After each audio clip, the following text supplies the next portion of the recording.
So, Ruud Van Nistelrooy takes charge of just his second match as the interim boss of Man United. Of course, later on today, the host Enzo Maresca and his Chelsea side, who are on high momentum, they have started the season on a really positive note.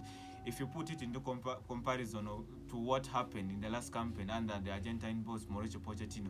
So for all the Chelsea fans out there, you can't help but be optimistic of what this season can bring ahead.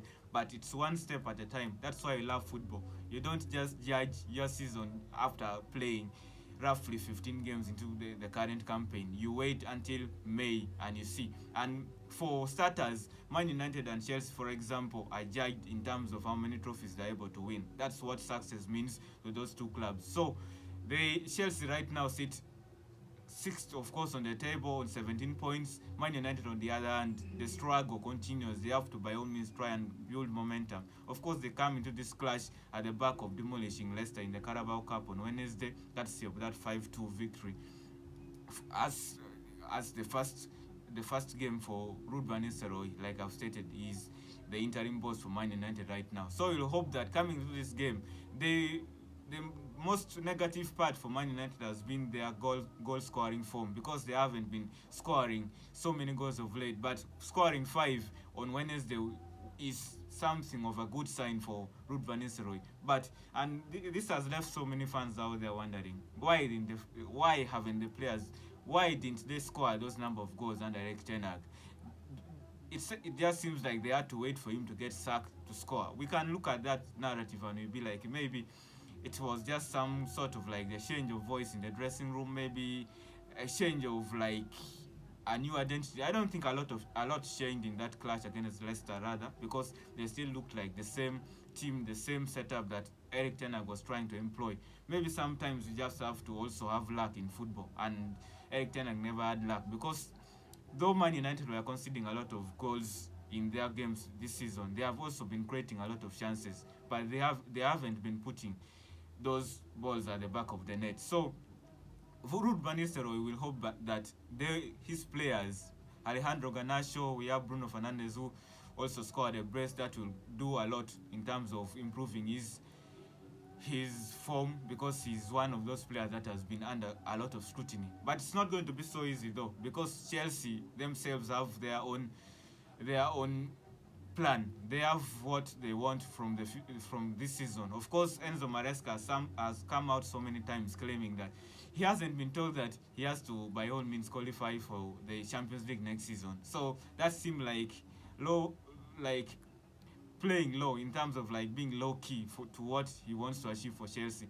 And you can't blame him, because I'd rather be there setting a small goal for myself, then I end up overachieving. But maybe that's what the Chelsea hierarchy has told him. So who are we to doubt him? But by all means, of course, we football lovers know that Chelsea, as that stage of the club alone, we need to see such a club in European football, at least Europa League football, to say the least, because for them to be playing the Conference League this season, it's not really good. That's not a tournament we'll have to see a club in the search of Chelsea to be playing in. But that's football. A lot of change, like we have been seeing in the last few seasons, but a lot of positives for all the Chelsea fans out there. So they will hope that they can come and visit Old Trafford and get away with all the 3 points.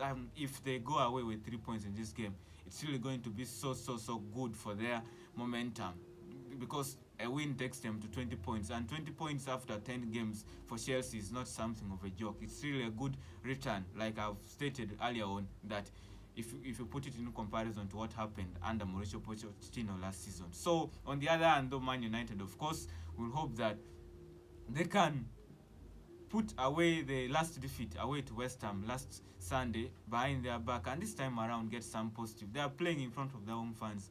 Nothing beats that feeling of making your home fans happy, making those 75,000 people in the stadium so proud of the team. They did it on Wednesday. It's time to do the same today. The only problem with Man United, I have to say, is me sitting here and knowing that they are so vulnerable defensively. And when you're coming up against a team like Chelsea, who have a lot of quality when it comes to their attacking options, you're coming up against a player like Cole Palmer, who has been arguably one of the best players we have seen in English football, actually in European football in the last 2 years. So you have to by all means be on your game, because on Wednesday, by the way, the Man United new signing, the 50 million new signing from PSG, Manuel Ugarte, put in a very good shift, and they hope that this time, in this game again, he'll put the same shift, or actually better than what he did on Wednesday, because that's not a high caliber team. When you talk about Leicester, you can't compare Leicester to Chelsea. Chelsea is a different animal by all means. I've named Cole Palmer.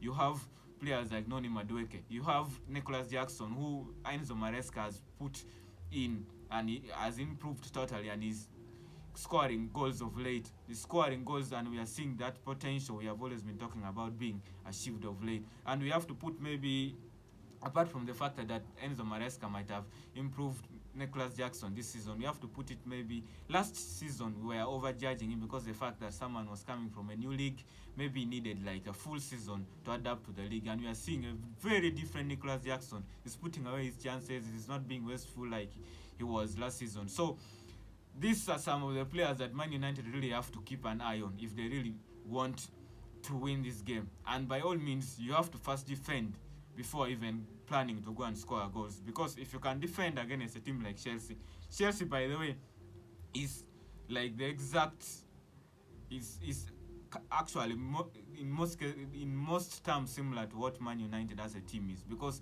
on one hand, Man United has the potential to also score a lot of goals attacking wise, but they, like I've stated, they are so vulnerable defensively. Chelsea, on the other hand, too, are the same.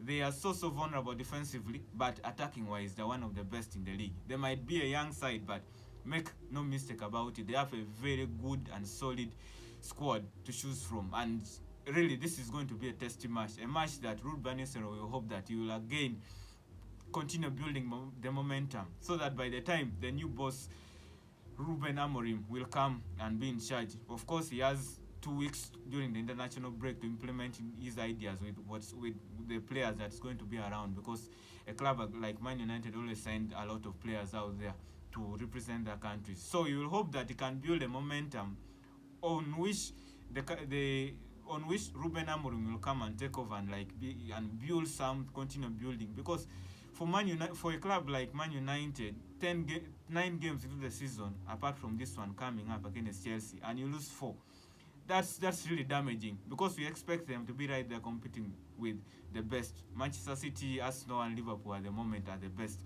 in English football right now. But maybe you just have to accept where the team is right now, and you hope that they can continue building.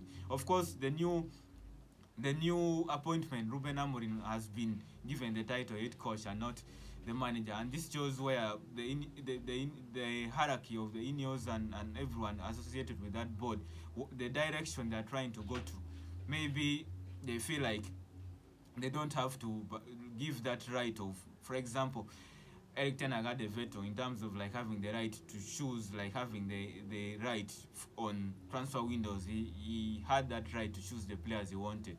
I don't know whether Ruben Amorim, with the title as the head coach, is going to have that, but we shall wait and see. So, a very high caliber match today, a match that we hope we will get entertained. Like I've said, so many are describing it as a banter derby. Two teams who have been very, very underperforming of late, or at least in the last few seasons. So we hope to get a very good game, and I'm hoping for a lot of goals in this game, because like I've touched on, these are two teams who have a very leaky defense, and on the other hand, they are capable of scoring a lot of goals.